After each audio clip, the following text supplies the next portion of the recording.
Recording studio Bihar Sharif. छठी मैया पूरा करी है सोचल सपनावा। छठी मैया पूरा करी है सोचल सपनावा। तया सो तू कलय भौजी छठ के पूजा नामा। तया सो तू कलय भौजी छठ के पूजा नामा। छठी मैया पूरा करी है सोचल सपनावा। तया सो तू कलय भौजी छठ के पूजा नामा।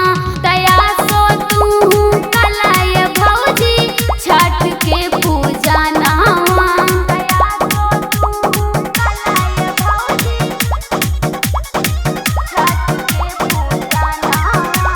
मिक्स बाय नीतीश राज।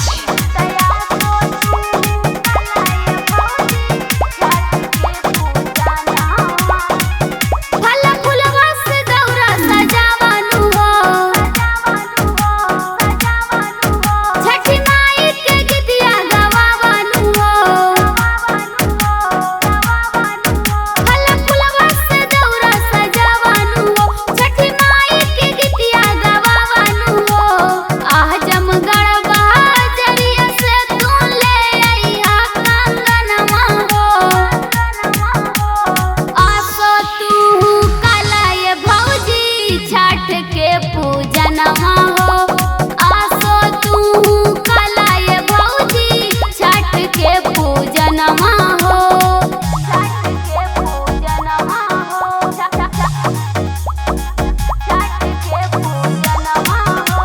तया सो तू कलय भौजी छठ के मिक्स बाय नीतीश राज। शिव माथे दौरवा उठाइनु हो।